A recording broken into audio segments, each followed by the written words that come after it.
Bien, de nuevo les doy la bienvenida a nuestra segunda clase del curso de Introducción a la Mecánica Clásica, que ya le he dicho que en mi opinión es más bien la mecánica newtoniana. Entonces, acá voy a simplemente, bueno, recordarles que tenemos esta página web donde tenemos mucha información que espero les sea útil. Y entonces vamos a continuar con las leyes de Newton, que es donde vamos a estar avanzando. Lo más probable es que iré cambiando de colores a medida que vayamos avanzando los conceptos. Aquí, por ejemplo, tengo la descripción de movimiento de puntos, velocidad, aceleración, velocidad angular.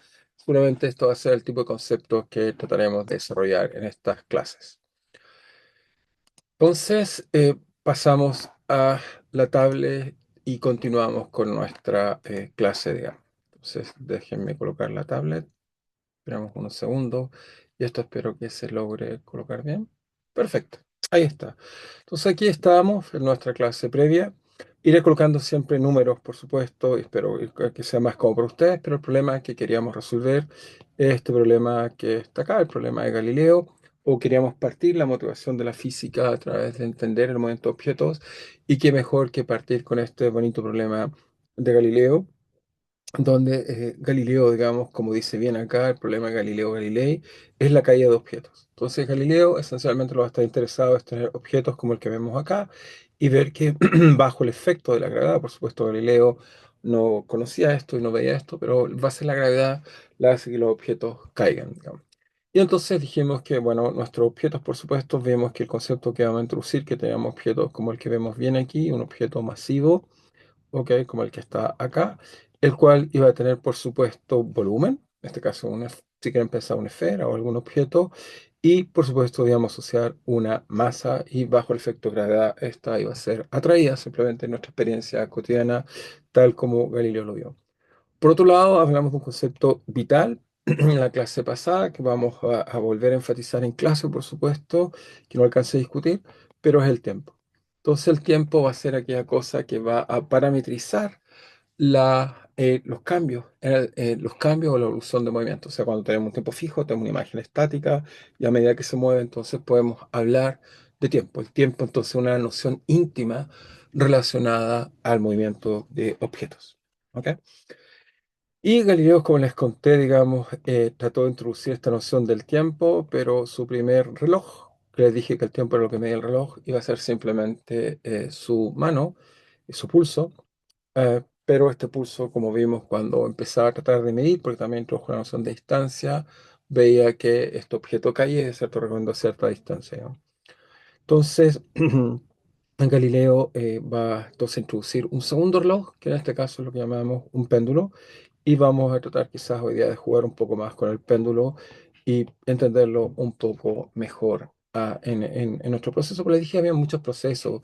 Tenemos, por ejemplo, relojes de arena, usamos los movimientos cíclicos de la Tierra, las estaciones del año, diversos relojes que usamos naturales. Lo importante es tener algo que en la escala de las preguntas que nos hacemos sea una buena unidad. ¿Ok? Eso es fundamental. Entonces, como vemos acá, el problema esencial que introducimos fue que para poder entender esto, debemos introducir herramientas un poco más complejas y nuestra primera herramienta fue esta imagen que está acá, que simplemente, o si quieren puedo volver acá, es que vamos a tener que usar esta imagen y para poder describir bien este objeto vamos a necesitar un sistema de referencia que nos permita entender mejor las cosas. Entonces la idea esencial era, por supuesto, el sistema quizás más natural o más simple que uno podría usar es simplemente colocarse un sistema de referencia en una posición, en este caso en el plano inclinado, y cuando el objeto se mueve es simplemente la distancia del objeto a el origen de nuestro sistema de representación. Entonces vamos a tratar de avanzar un poco de nuevo en esta idea para que vaya avanzando y consolidándose de a poco. Entonces deberíamos decir que para dar cuenta del movimiento de un objeto material, de un objeto material, es fundamental, digamos, que podamos tener, es fundamental tener un sistema de referencia sobre el cual vamos a describir el movimiento.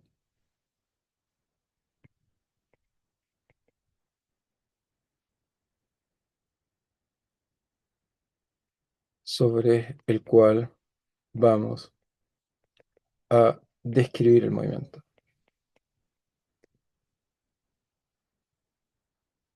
Movi, ok, movimiento. Lo escribí un poco muy apresurado. Entonces, movimiento.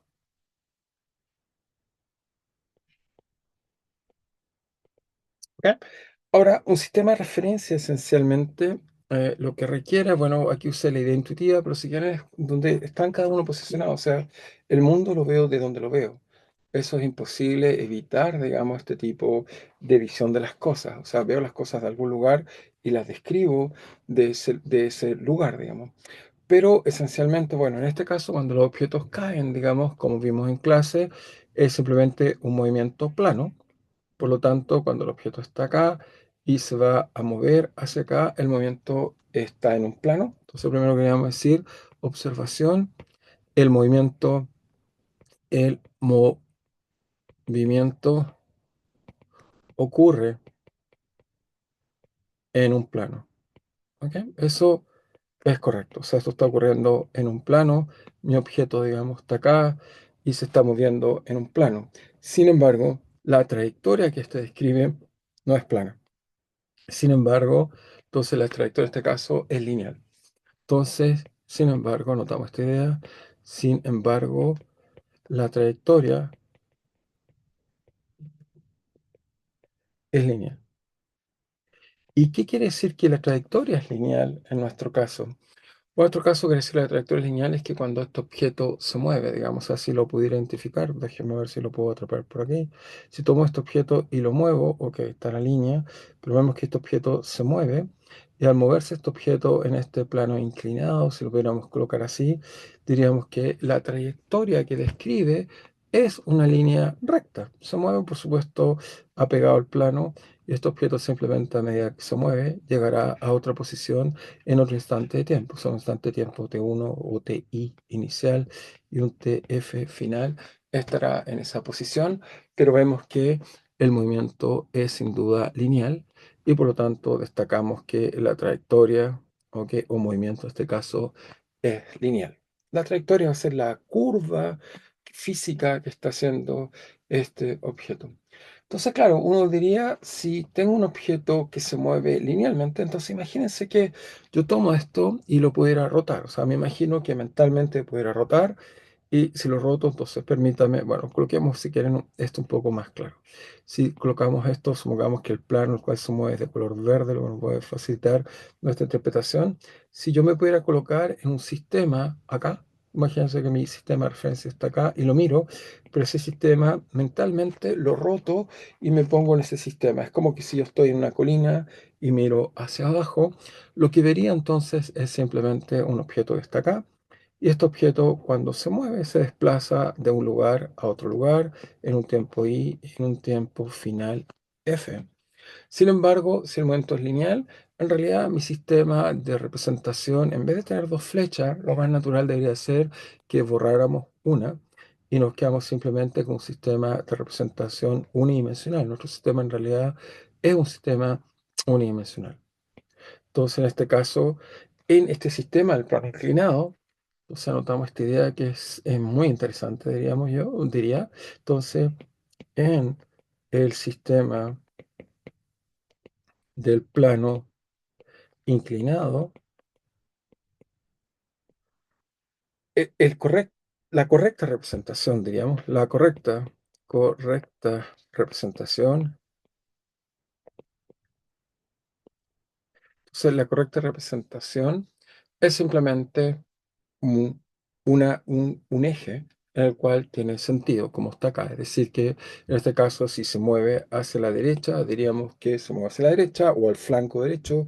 Y si se mueve en la otra dirección, por ejemplo, hacia acá, diríamos que se mueve en el flanco izquierdo. Es decir, que la dinámica la podríamos describir simplemente con una línea recta, que si quieren en nuestra anotación, y seguramente la mayor parte de ustedes, espero que hayan aprendido en el colegio, es simplemente sería un eje real. Entonces tenemos un eje real. Y en este eje real representaríamos la dinámica, es decir, que en un instante alguien me diría, mira, en un instante llamemos ti inicial, por simplicidad, cero, la partícula que estoy estudiando se encuentra acá.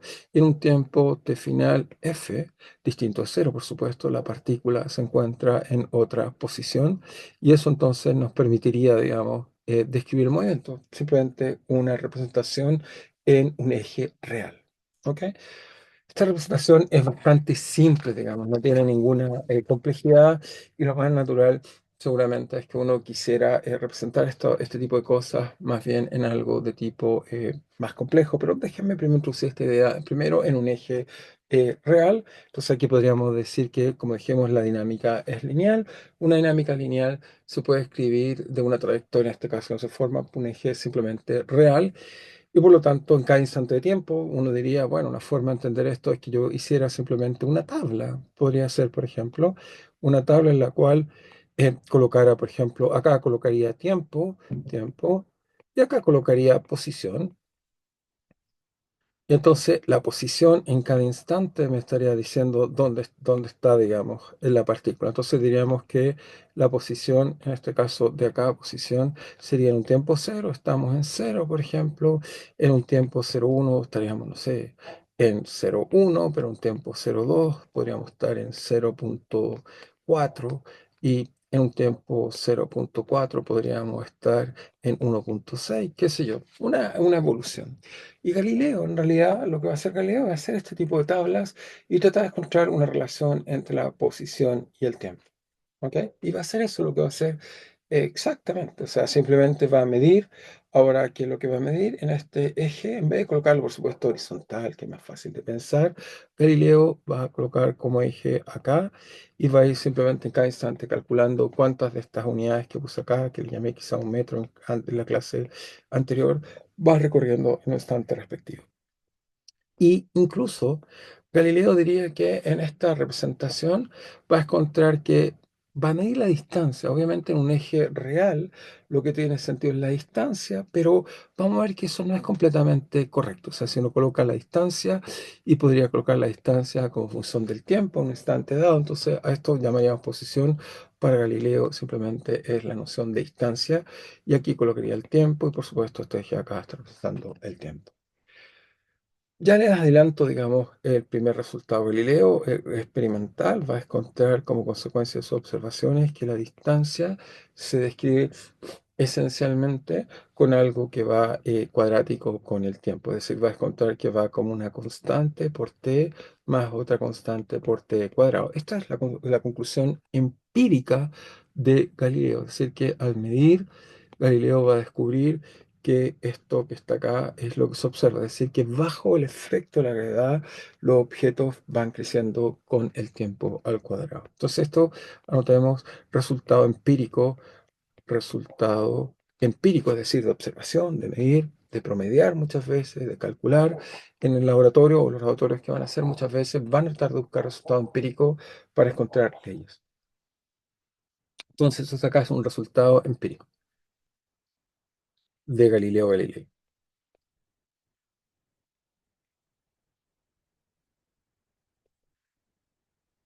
Entonces Galileo encontrará esto, pero les dije que uno se pregunta, ¿y será solo un número real? Sí, pero la noción de distancia es algo muy importante. La distancia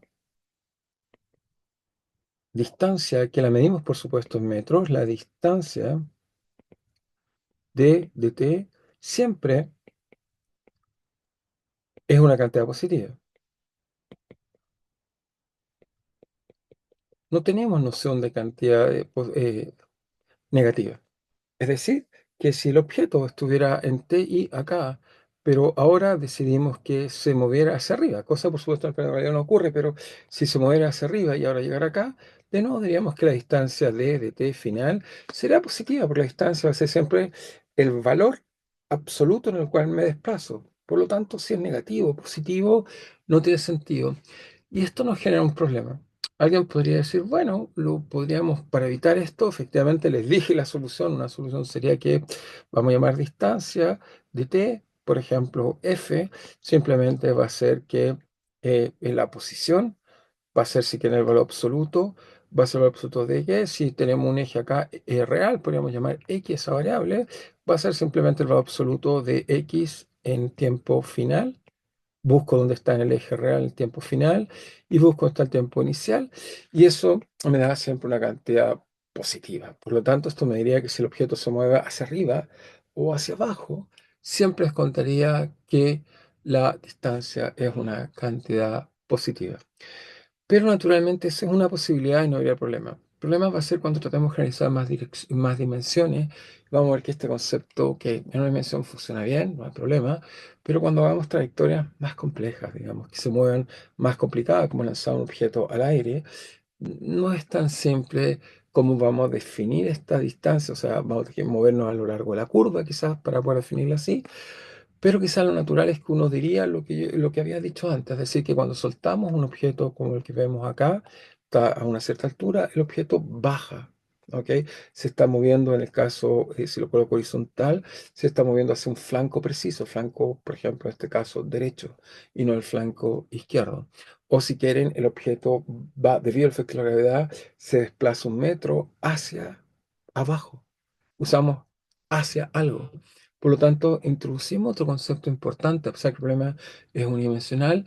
En realidad, el concepto que introducimos es que se desplaza, pero este objeto se desplaza, como ven bien acá, en una cierta dirección. Por lo tanto, no solo queremos colocar la distancia, sino también colocar en qué dirección se desplaza. ¿Ok? Y por lo tanto, si el objeto se moviera hacia arriba, sería en la otra dirección. Habría una flecha, si quieren verlo así, hacia acá. Me diría que se movió tanta distancia de hacia el flanco, en este caso izquierdo, o hacia arriba. Eso es lo que diríamos. Por lo tanto, cuando los objetos se mueven, lo natural, entonces podríamos concluir simplemente otra forma de entender esto, es que cuando, cuando los objetos se mueven, entonces cuando los objetos se mueven, una descripción natural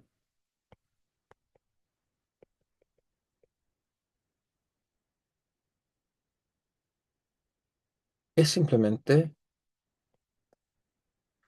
una descripción natural es simplemente decir, se mueve una distancia de en algún sentido. Se mueve una distancia de en un sentido. Y esto es lo que representamos, por ejemplo, con estas flechas que nos gusta mucho colocar. Digamos, o sea, colocamos una flecha de aquí a acá. Si quieren, llamamos R al vector posición, que es la forma más tradicional de llamar a la posición. Donde esta flecha, si quieren, las propiedades que tiene va a ser es que hay un origen, primera cosa, origen. Y también hay un final. La flecha tiene un origen, tiene un final. Y obviamente el sentido, primero, ¿qué significa el sentido? Vamos a colocar algunas cosas hacia acá para clarificar esto. El sentido, ¿ok? El sentido está dado, cuando colocamos una flecha, está dado por moverse, moverse, ¿ok? Moverse desde el origen a la punta de la flecha.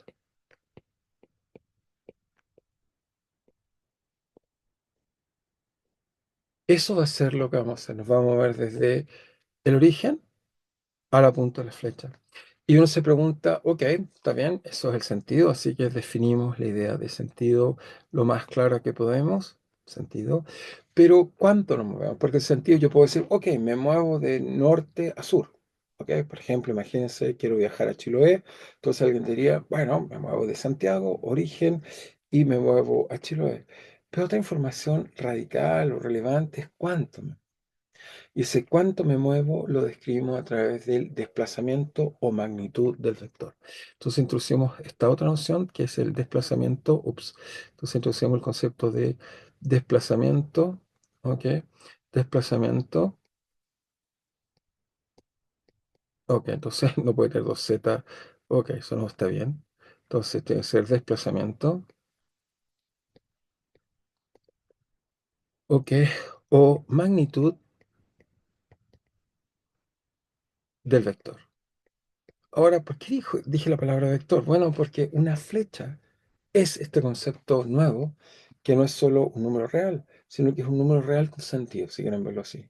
Es un número que tiene una cierta magnitud y este número muy especial, o a esta representación matemática que necesitamos para escribir la naturaleza, lo vamos a llamar vector. Entonces tenemos un vector, el cual nos explica que tomamos un objeto y se desplaza, por supuesto, una cierta distancia, que es la magnitud del vector. ¿Y qué es la magnitud del vector? Bueno, simplemente en este caso la representaríamos como colocamos, bueno, el lenguaje que vamos a usar, lo vamos a llamar módulo del vector.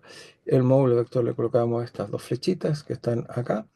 Y entonces, este módulo de vector, colocamos estas flechitas, vamos a decir que simplemente va a ser la distancia o el DDT que habíamos colocado antes de t final, o si quieren verlo, va a ser el módulo de la posición, en este caso final, menos la posición, en este caso inicial. Y este módulo me da entonces esta distancia que físicamente corresponde a la distancia que hay desde aquí, a colocarlo hasta acá.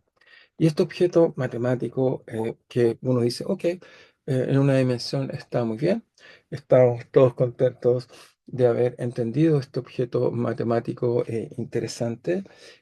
Uno se puede preguntar, digamos, si es más general. Y la respuesta es que sí, en realidad un vector, ahora si quieren lo puedo pensar en más dimensiones, para ahora generalizarlo y volver a nuestro problema.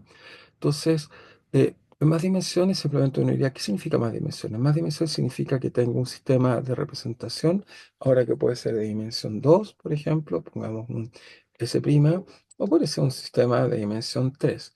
Estas flechitas solo me dicen en qué espacio estoy. Entonces, cuando coloco una sola flecha, como el caso que vimos al principio, S, teníamos un sistema unidimensional, porque este sería S, entonces este sería unidimensional.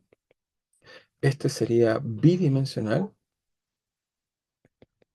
Y entonces uno dice, entonces, ¿qué son las dimensiones? Bueno, realmente las dimensiones son el número de vectores que representan mi sistema o el número de flechitas que podríamos llamar, en este caso, uno diría de oriente a occidente, o uno podría decir de oriente a occidente, de norte a sur, por ejemplo, y acá uno diría otras cosas. Uno diría tener un origen acá, uno iría hacia al lado allá, o hacia acá, o hacia acá.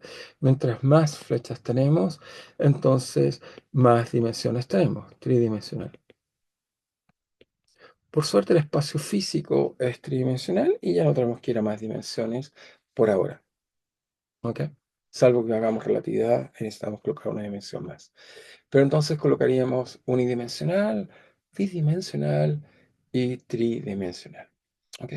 Pero la gracia es que en cualquiera de estos espacios, unidimensional, bidimensional y tridimensional, podemos sin problema definir un vector. Acá un vector siempre sería algo que, por ejemplo, parte aquí y llega hasta acá. Acá podría ser un objeto que parte aquí, en el origen, y acá. Y acá sería un objeto un poco más complejo, está en tres dimensiones, donde esto se proyecta acá y pueden proyectarlo hacia acá y hacia acá, solo para imaginarse que está en tres dimensiones. Acá esto se proyectaría acá así, y acá se podría proyectar así, y acá esto se proyecta así. ¿Qué significa proyectar? Bueno, lo que significa proyectar es que en una dimensión era esta distancia d, pero en dos dimensiones la proyección es algo un poco más sofisticado. Déjenme tratar de decir un poco más cuán sofisticado significa eso. Significa que en dos dimensiones coloco un sistema bidimensional, coloco acá esto que llamé S', entonces coloco una flecha acá y esta, por supuesto, puedo calcular cuál es la distancia en esta dirección y cuál es la distancia en esta dirección. Si a esto lo llamamos A y a esto lo llamamos B, entonces de forma natural aquí tenemos un punto en el espacio que, si usamos la representación cartesiana propuesta por René Descartes, podemos entonces decir que acá va A y acá va B, donde la primera componente, ok, entonces lo escribo un poco más con cuidado, donde a, B es un par ordenado,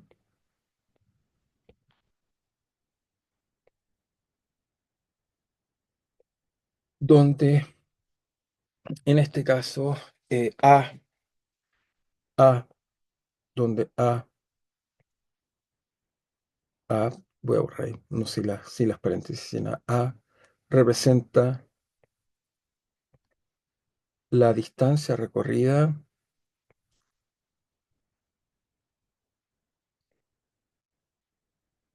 en la dirección horizontal.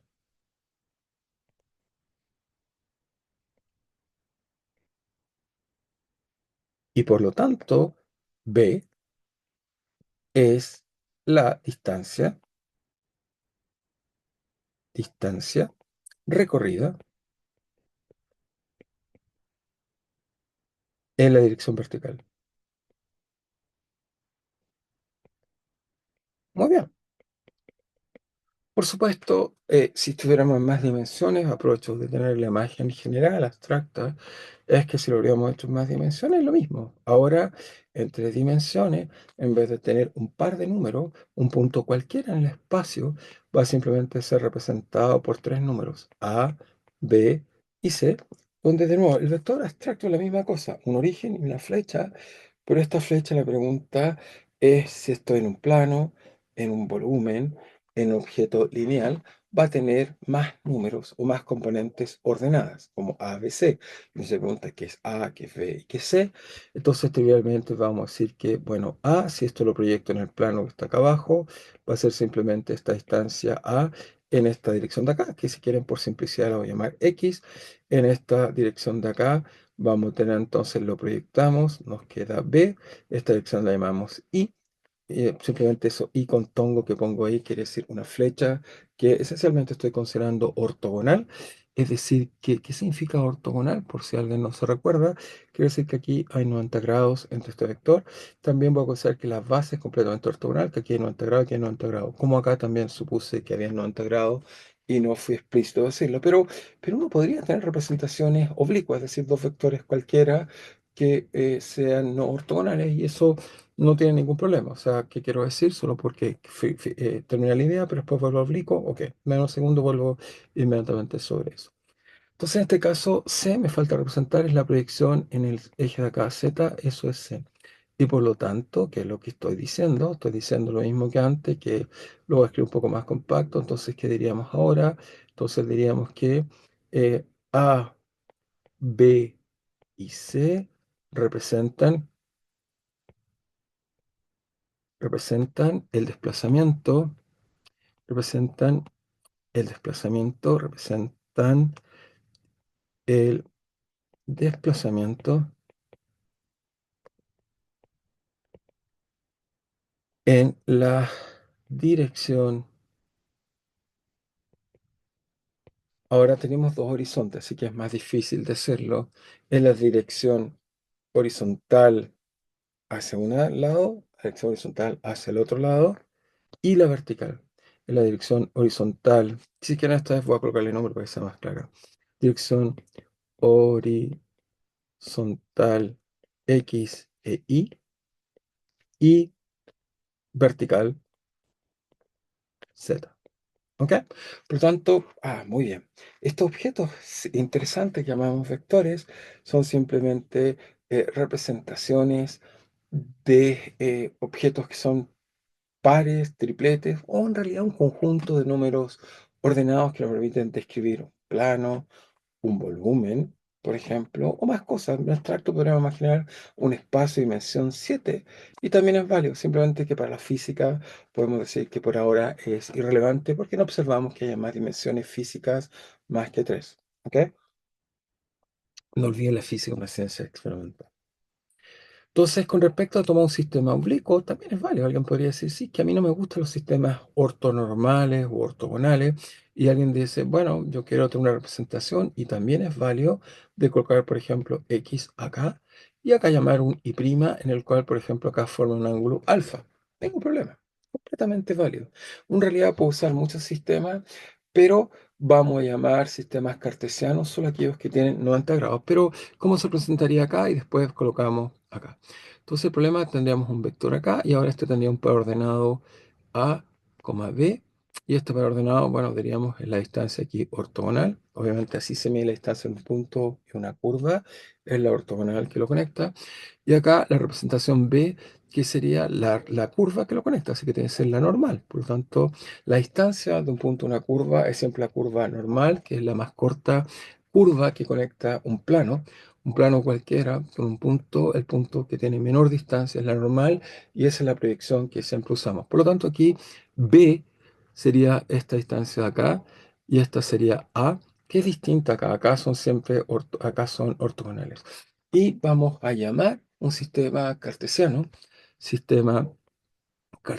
volvemos acá, llamamos sistema de coordenadas cartesiano, sistema de representación, más bien representación cartesiano,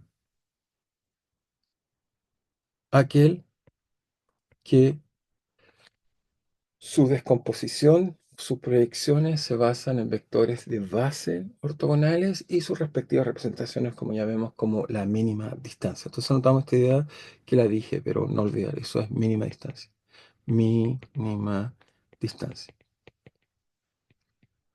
Entonces decimos que el sistema de representación cartesiano, ok, es cartesiano, es aquel, veamos que borramos, no sé lo que quise decir ahí, es aquel, entonces cartesiano es aquel que está formado por vectores de base, porque también son flechas, son ejes, por vectores de base ortogonales. Muy bien. Entonces, ¿y por qué estamos hablando de representación en un plano, en tres dimensiones, si el movimiento de Galileo es plano? Si uno vuelve diría, bueno, pero profesor, ¿por qué estamos colocando algo que se mueve así? Y yo le diría, tienes mucha razón, pero la física debe ser independiente del sistema de representación. No hay un punto privilegiado. Alguien podría decir, mire, el centro del universo es un lugar privilegiado. La respuesta sería sí, pero ¿dónde está el centro del universo? No sabemos. Por lo tanto, como no sabemos, no lo podemos usar. Por ejemplo, nuestro planeta se encuentra en la galaxia que llamamos Vía Láctea, que es la que vemos, esa mucha cantidad de estrellas que vemos, sobre todo en noche oscura, claramente vemos un eje, y nosotros nos encontramos en la periferia de esta galaxia. Ni siquiera nos encontramos en el centro. Y describimos el universo desde la periferia de un planeta muy pequeño, está lleno de cuerpos celestes maravillosos, pero nosotros lo describimos de uno muy pequeño, y de ahí describimos el mundo que nos rodea. Entonces, la física va a tener este postulado básico de creer que cualquier punto es válido, cualquier lugar de representación, la física debe ser posible crear. Porque si no, yo diría, bueno, todo debería ser descrito desde un punto de vista, pero no. O desde donde yo veo las cosas, no. También cualquiera de ustedes tiene el derecho a ser válido y cualquier persona tiene el derecho a escribir las cosas de dónde está y cómo las ve. Así que la física, vamos a decir que la física, vamos a colocar esta idea, la física debe ser válida desde cualquier representación. Representación. No, no hay ninguna razón profunda que sea más importante un lugar que otro. Y por lo tanto, si la física es válida en cualquier punto de representación, vamos a colocar un poco de color a esto, porque esto sí que me parece profundo, importante y no debiéramos olvidar nunca. Entonces, si no hay nada privilegiado, por supuesto el sistema es más simple. Pero eso es otra cosa, eso es para calcular, para entender, pero cualquier punto es válido. Y por lo tanto uno diría en este caso acá, si uno está acá, uno diría, bueno, ¿qué pasa si se coloca en otro sistema de representación, digamos? Acá, por ejemplo, si me coloco en otro sistema de representación, si colocamos un sistema S', válido, tengo todo el derecho a colocarme ahí. Y en este caso, claro, tendríamos una dificultad porque el vector posición en T0 sería R de Ti estaría acá y el R de T final estaría acá. Y por lo tanto, en este caso, visto de un sistema que no está en el eje, estamos obligados a que el movimiento, ahora sí lo estamos describiendo en un plano. ¿Por qué? Porque nuestras flechas se están moviendo, las flechas, posición en un instante cualquiera, se están moviendo en el tiempo. Es decir, en otro instante de tiempo intermedio voy a estar acá, inicialmente estaba acá, después me muevo acá, acá, acá, acá, acá, etcétera. Y como ven, ahora sí veo esto en un plano. Y alguien tiene todo el derecho a decir, el movimiento efectivamente, este tema más simple para describirlo sin el sistema de coordenadas, que solo tenemos un eje real y un sentido hacia abajo, pero colocarse en un punto cualquiera es tan válido como el anterior. Y por lo tanto, ahí en ese caso, para poder describir el objeto, necesitaríamos no solo una distancia hacia abajo, necesitaríamos un par ordenado. Por lo tanto, necesitaríamos un vector. Y si ahora describiéramos el problema en tres dimensiones, como lo tiene, por ejemplo, acá Galileo, entonces, si quieren, uno podría decir, ya está bien. ¿Por qué no me coloco en un sistema de coordenadas acá, en este plano, y el objeto lo describimos tal como lo describimos recién? Estaríamos todos felices. Pero estas personas que están acá también tienen derecho a estar en un sistema de coordenadas, y en ese sistema de coordenadas de acá, por ejemplo, observador acá, veríamos que el objeto, las flechas, en este caso van a ser tridimensionales, van a ser un poco más incómodas porque ahora está un objeto lejos y por lo tanto completamente válido usar otro tipo de sistema de representación. La física, fíjense, es la misma. El objeto cae, pero va a depender, en este caso, va a necesitar simplemente un escalar y hacia abajo aquí va a estar un vector de dimensión 2 y acá va a estar un vector de dimensión 3 para poder describir lo que pasa en el sistema. Todos los sistemas describen exactamente el mismo sistema físico, que es que el objeto caiga. Sin embargo, la representación vectorial que usamos es muy distinta en un caso y en otro caso, y por lo tanto eso hace que las cosas, bueno, sean diferentes cuando las tratamos de describir.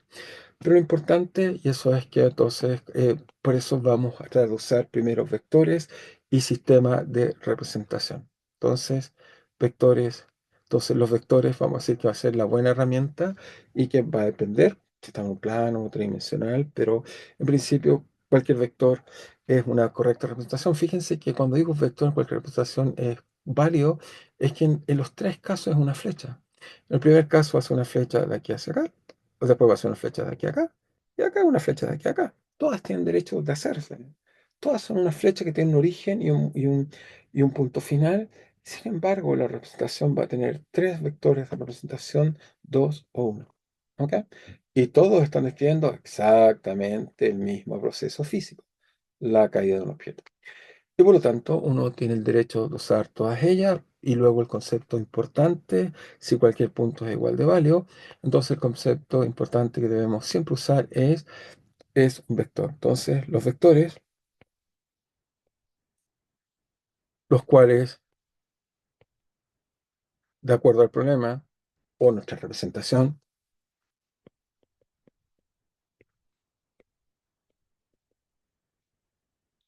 o representación, son unidimensionales, bidimensionales, etcétera, son uni, bi o tridimensionales. Y lo único que nos va a importar va a ser que vamos a tener un vector R que nos va a dar en cualquier instante de t, ¿ok? Si quieren el t, lo estoy tomando un tiempo inicial, un tiempo final. Si quieren un intervalo, el t que estoy midiendo va a pertenecer simplemente a tener un tiempo inicial y un tiempo final. Y con eso describo la evolución de la caída de objetos. Y esa representación, ya sé, Galileo, por supuesto, tomó la más fácil de todas. Obviamente Galileo era... eh, era astuto, trata de buscar la representación más simple, pero no, eso no quita que podamos usar cualquiera, va a encontrar este tipo de leyes. Entonces, vamos a tratar de entender un poco algunas cosas más, como por ejemplo tratar de entender, digamos, mejor cómo representar este vector. Entonces, para eso necesitamos quizás algunas operaciones más. Necesito, como ven acá, si uno quisiera saber el desplazamiento, hay que introducir la resta de vectores, ¿ok? Porque fíjense acá, calculé el desplazamiento como el módulo de la distancia, pero ¿cómo ahora defino? Y ese es el problema. La pregunta es, ¿cómo defino?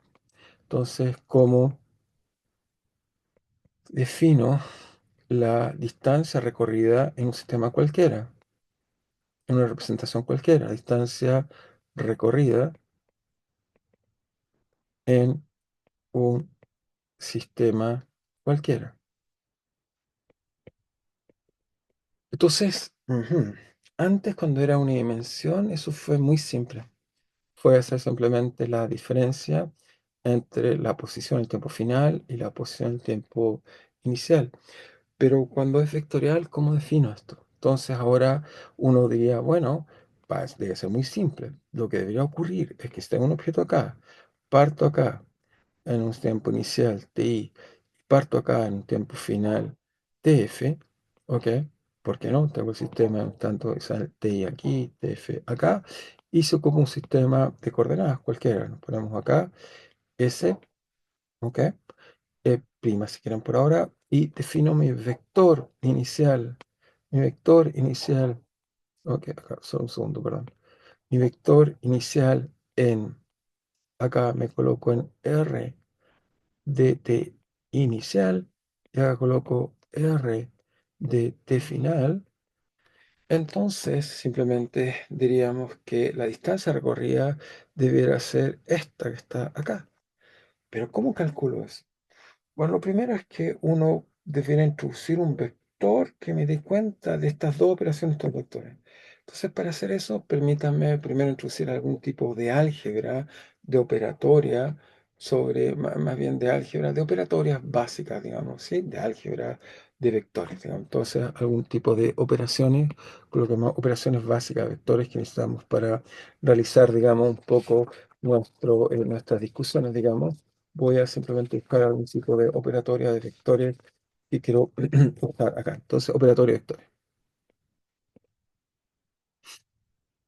Operatoria de vectores. Entonces, la primera pregunta uno se quiere hacer, ok, tengo dos vectores, A y B, y uno la pregunta que se gustaría hacer, entonces, si quieren me lo represento A acá, B acá, no tienen por qué estar en dos lugares distintos, este A y B, y uno quisiera saber qué es la suma de A más B. Si logro entender lo que es la suma, llamemos C, entonces voy a poder después definir la resta. Entonces, suma de vectores. Quiero entender un poco operaciones básicas. La primera operación que quiero entender es suma de vectores. Y la suma de vectores, ¿cómo la voy a entender? Bueno, esto hace el operatorio y después explicamos qué hacemos. Operatorio. Simplemente lo que hace uno es que toma el primer vector, lo tomo acá, ok, lo voy a colocar acá abajo para que vean qué es lo que voy a hacer. Primero los copio, los pego, están acá, muy bien. Entonces, lo primero que voy a hacer es que tengo A y B y quiero saber la suma.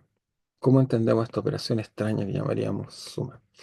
Bueno, lo que hacemos es simple. Uno toma el vector B y lo que hay que hacer es que trasladarlo con la siguiente receta. O sea, la receta va a ser la siguiente. Uno toma el vector B, lo trasladan con cuidado y lo colocan en la flecha del otro vector. Entonces, A más B lo construyo de simplemente tomar A y B y escribirlo así. Y el vector suma va a ser simplemente aquel vector que parte en el origen y llega a la última flecha. Esto es el vector C. Es, es el vector por construcción, tenemos el derecho a definirlo, va a ser tal que tomo las flechas, las junto de tal forma que la receta es que, la escribo para que no nos olvidemos cuál es la receta, es simplemente se unen dos vectores, se unen los vectores de manera que los orígenes respectivos vayan coincidiendo con las flechas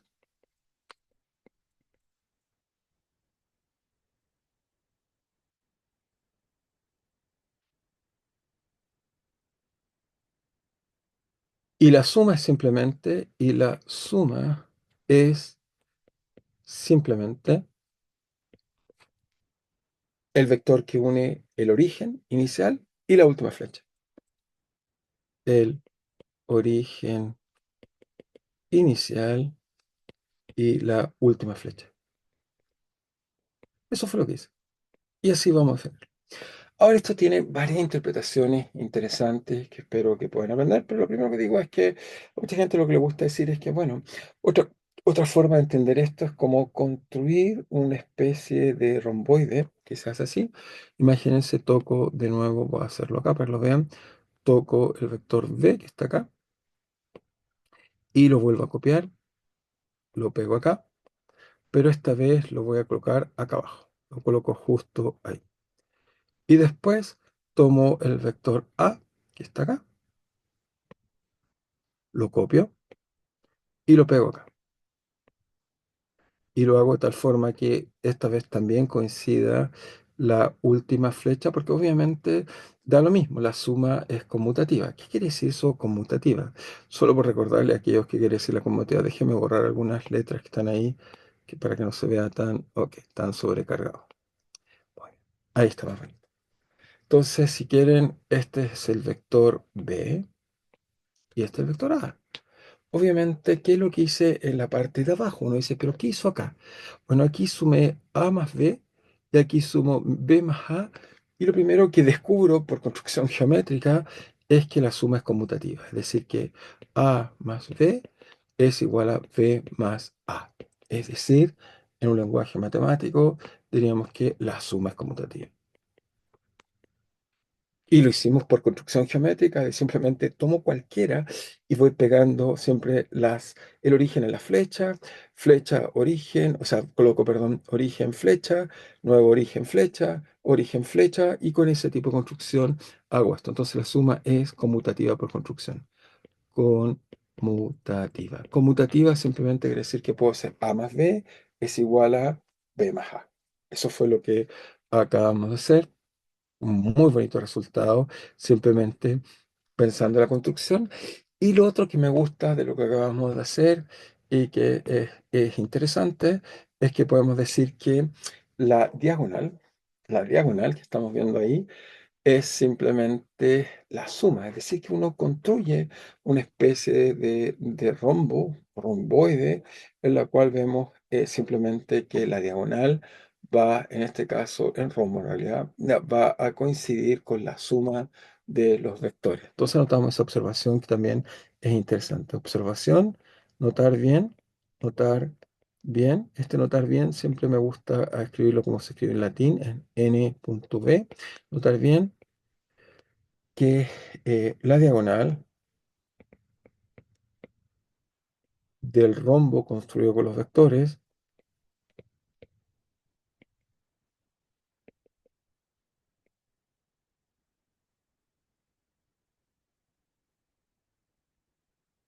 es la suma de los vectores.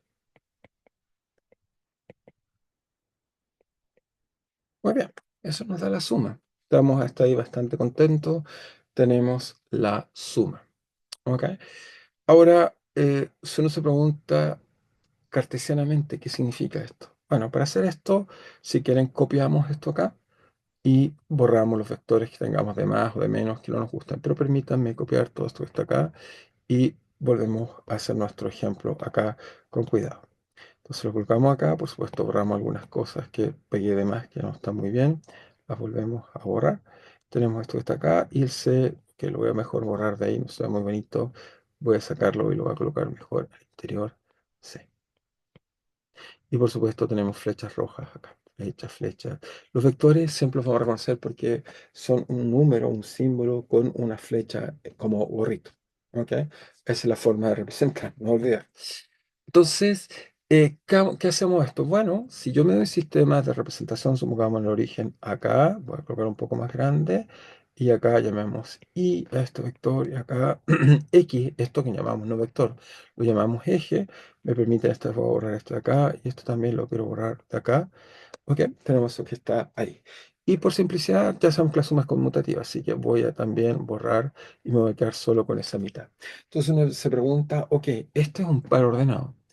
La pregunta es, ¿cuál es el par ordenado? O sea, yo conozco A que está acá, pero A que está acá es, supongamos, AB, y B es un par ordenado que parte de aquí, llega acá, y ese supongamos que es DE. ¿Ok? O sea, estoy diciendo que A, el vector A, es el par ordenado A, B, y B es el par ordenado, por ejemplo, D, E.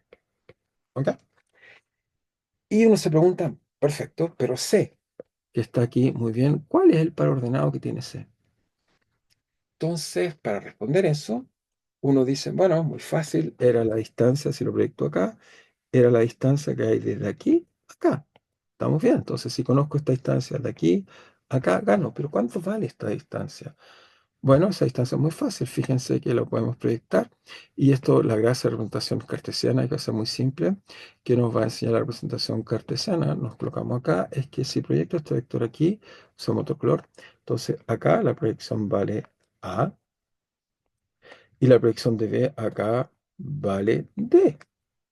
Por lo tanto, esta distancia vale A más D. Por lo tanto, mi vector, que quería saber cuánto vale, es muy fácil. Es, aquí va A más D, coma, y hacia acá tiene esta distancia que está acá, y esa distancia que está acá, que aquí vale B y E.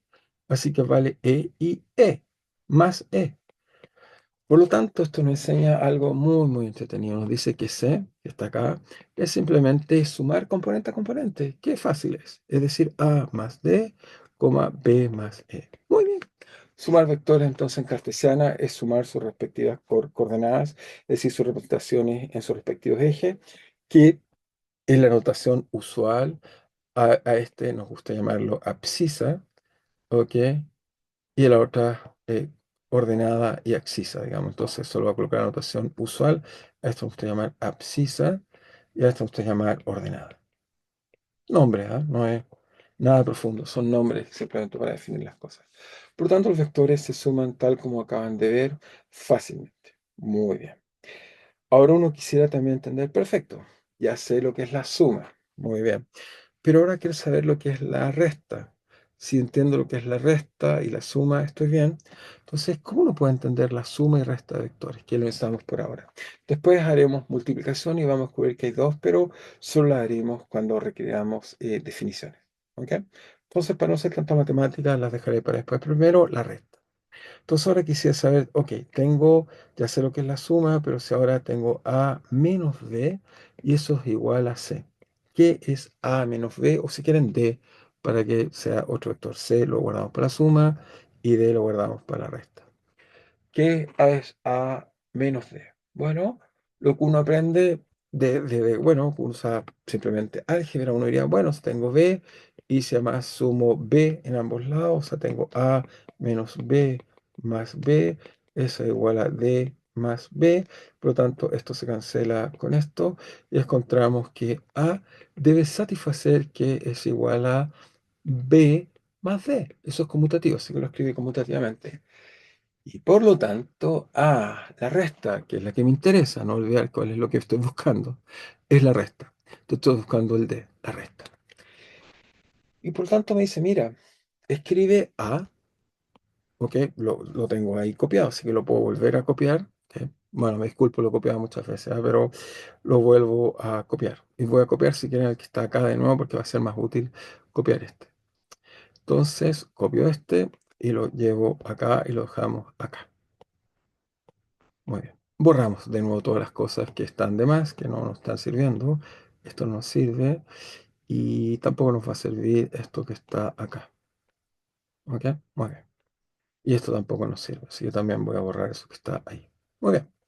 Entonces tenemos A y B como hemos estado haciendo las cosas antes, solo que nos faltan las flechas para recordar que son vectores A, B, B, A.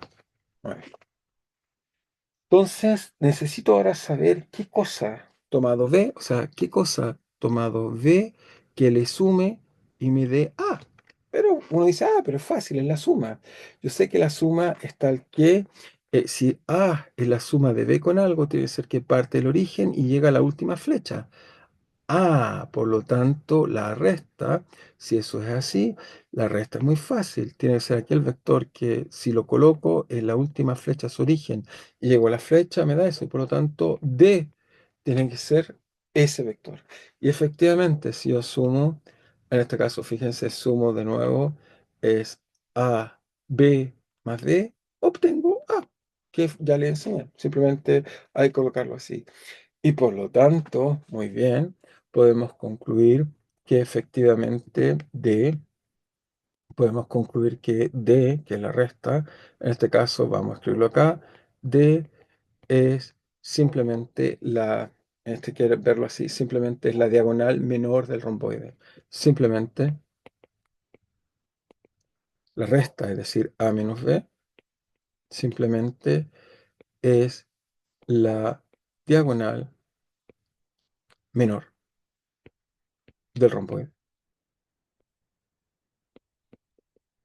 Y por lo tanto, va a ser tal que si es la diagonal menor del romboide, por lo tanto, bueno, ya sabemos que la mayor es la suma, es decir, que cuando tengo dos vectores, la diagonal mayor es la suma y la diagonal menor la resta. Uf, maravilloso, muy simple, muy fácil de entender.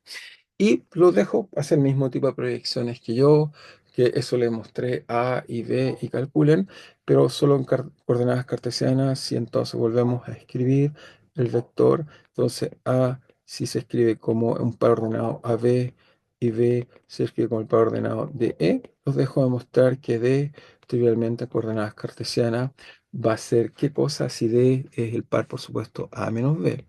Va a ser simplemente A menos D aquí menos b, perdón, va a ser igual a simplemente a menos d y b menos e, pero eso los dejo mostrar geométricamente. Bueno, si no pueden, me dicen y lo hacemos, pero es trivial. Lo trato de que vuelvan a pensar, colocan un sistema de coordenadas, como lo hice acá, proyectan los ejes y después se dan cuenta que es simplemente a menos d y por lo casos está bien. Entonces, hago una observación más. ¿Ok? Hacemos una observación más para que quede bien. Entonces, observación. ¿Cuál observación vamos a hacer? Simplemente la observación extra que voy a hacer es la siguiente. Es, ¿cuál observación voy a hacer? Es que voy a colocar simplemente ahora, voy a calcular si alguien me dice, bueno, sumó para dos vectores, pero si tiene n vectores, ¿cómo lo hace? Bueno, muy fácil. Si alguien me da n vectores, lo que tengo que hacer es, o si me da muchos vectores, a eso me refiero. Entonces sumo A más B más C más D más E más F. Si me dan un vector R1, R2, vector, vector. R3 vector, R4 R5 siempre los voy colocando fila, o sea, origen, fila, así, R5 el vector suma va a ser esto. Es decir, que este vector que está en azul es la suma de los RI de los vectores. Esta notación no sé si la conocen, pero es suma de 1 a n. Eso quiere decir que eso es R1 más R2 más R3 hasta R5. ¿Ok? Esa suma que está ahí se representa así y cuando se resta, lo que hay que hacer, uno diría, bueno, pero ¿cuál es la receta para hacer resta?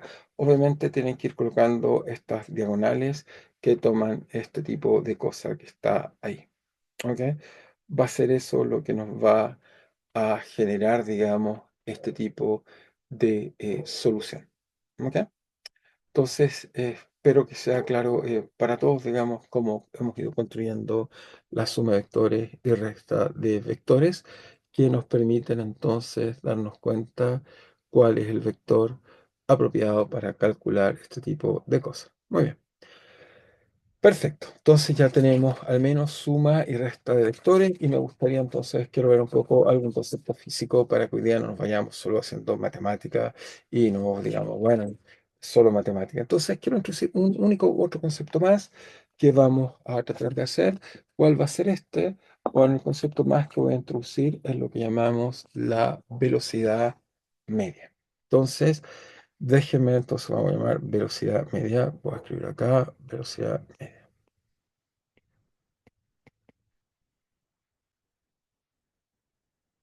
Entonces, por ahora, volvamos al problema de Galileo. Entonces, no nos olvidemos del problema de Galileo, que es el que está acá, que el objeto está cayendo. Entonces, lo copiamos y simplemente hacemos una figura chiquitita de él para no perdernos que lo que queremos hacer, digamos. Entonces, tenemos planos inclinados, lo colocamos acá. Muy bien, está ahí. Y lo que queremos hacer es que, por ahora, ok, voy a colocar D, voy a colocar simplemente, calculamos la distancia y vemos qué es lo que pasa. ¿Ok? No sé si se dieron cuenta, quizás debería decir esto, esta es la distancia que hay de aquí a acá, esta vez no estoy colocando flechas. Fíjense que si alguien coloca un sistema cualquiera, ok, por ejemplo, otro sistema, alguien dice, ok, me da un sistema, por ejemplo, acá, ¿por qué no? Cualquier sistema.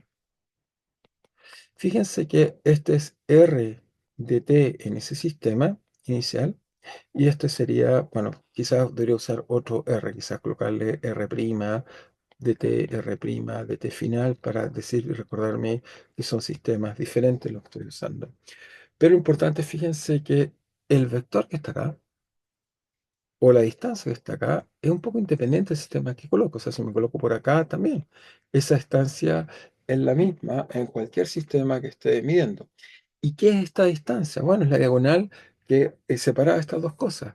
Y esa distancia de, ok, era lo que al principio, pero ahora la puedo colocar vectorial, de es simplemente el vector r en t final menos r en t inicial. ¿Por qué? Bueno, es la diagonal que forma este romboide que está acá cuando coloco estos vectores paralelos. Así que esta distancia que está acá, que es la que quiero calcular, es directamente esa distancia. Esto es lo que llamamos es el vector desplazamiento.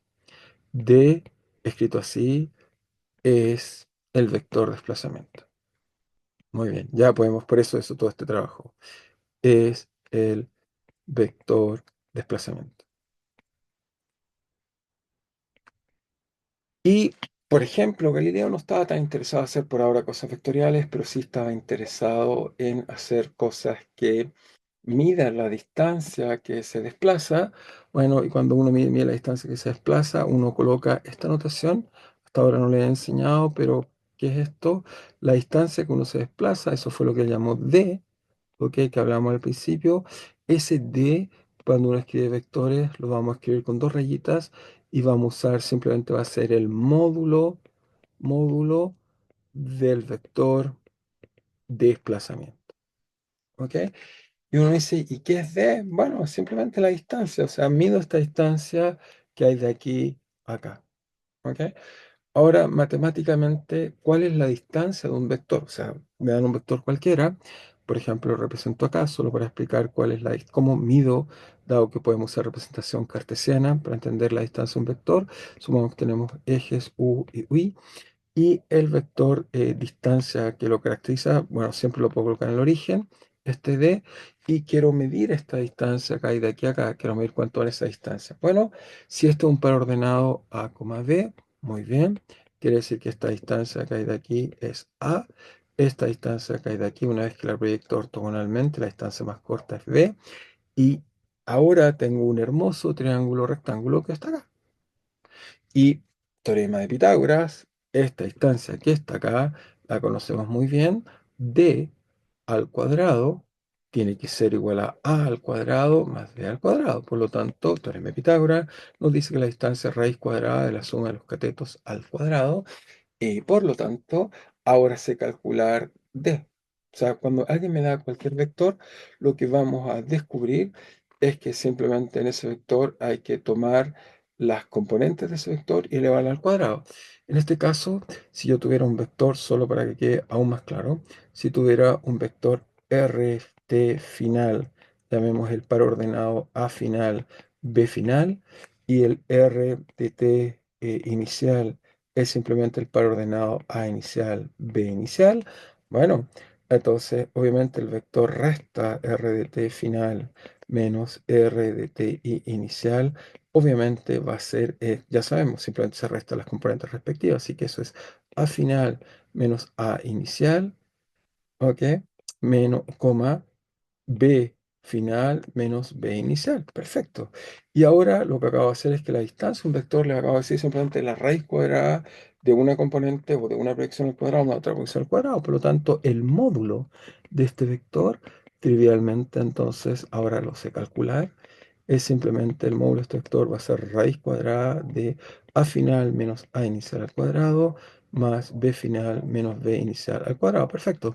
Ya sabemos calcular distancia de vectores. Simplemente restamos componente a componente en nuestra proyección cartesiana y la sumamos al cuadrado. Ojo, esto es solo válido para, aquí lo voy a anotar, solo válido en representación cartesiana. ¿Por qué? Porque cartesiana. Porque el teorema de Pitágoras es tener un triángulo rectángulo. En cambio, se ocupa una representación válida, pero no ortogonal, como lo hicimos acá. Aquí No tengo un teorema de Pitágoras. La distancia proyectada acá y esta acá no forma un triángulo rectángulo y por lo tanto el módulo no es la suma de sus componentes de los pares o los tripletos o lo que sea ordenados, sino que en ese caso hay que hacer cosas un poco más complejas, coseno y seno proyectadas propiamente. Por lo tanto, por eso nos gusta usar mucho las coordenadas cartesianas o representación cartesiana, porque es muy, muy simple representar las cosas. Muy bien, y solo quiero hacer una última representación que es la velocidad, ¿ok? Y ya vamos a estar ahí. Entonces, ¿cómo representar la velocidad? Vamos a partir con la noción de rapidez, quizás que es un poco más simple. Es que imagínense que entonces rapidez media, así lo vamos a llamar, rapidez media, rapidez media. La rapidez media, entonces lo vamos a anotar así. Muy bien. Vamos a darnos un sistema de coordenadas. Voy a colocar T acá, ortogonal. Entonces, simplemente representamos un gráfico ortogonal. En la abscisa colocamos T y en el eje vertical vamos a colocar la distancia recorrida que la podemos medir en cualquier sistema. Ya sabemos hacerlo en cualquier sistema, que es la raíz cuadrada de sus componentes sumadas al cuadrado. Perfecto. Y si hacemos eso, entonces podemos decir que en t igual 0 o en t i cualquiera estamos por acá y en otro t final estamos por acá, pero en realidad podría hacerlo en cualquier instante t, o sea, en un t cualquiera acá, estamos acá, en otro instante t por aquí, estamos aquí, aquí y aquí. Y si quieren, eso nos va a dar siempre algún tipo de curva, la cual describe, en este caso, cómo cambia la distancia con el tiempo. Eso fue lo que hizo Galileo. Galileo, vuelvo a insistir, lo que hizo fue tomó posiciones, las midió para este instante, para otro instante, hizo pares ordenados, estos son pares ordenados, donde el primer par es el tiempo y la otra componente es la distancia. Eso fue lo que hizo Galileo aquí. Y con estos pares ordenados, graficó una curva, que es lo que tenemos acá. ¿Ok?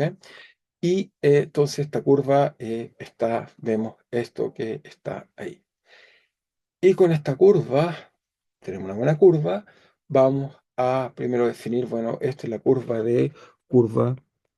curva, desplazamiento como función del tiempo.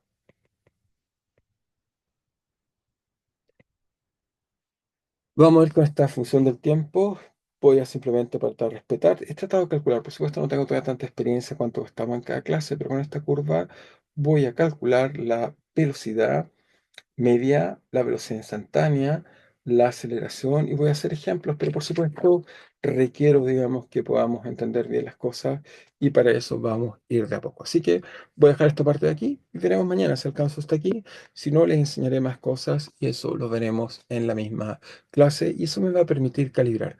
Por ahora estoy calculando que de mis transparencias demoro como 6, pero puede ser que sean menos o más. Simplemente voy a requerir un poco de tiempo hasta poder encontrar cuál es el óptimo en función de cómo ocurre la clase. Así que vamos a dejar esto hasta aquí y nos estamos viendo entonces mañana. Voy a subir las clases antes para ir explorando antes o después qué es lo que les gusta más. Nos vemos y nos vemos en clase.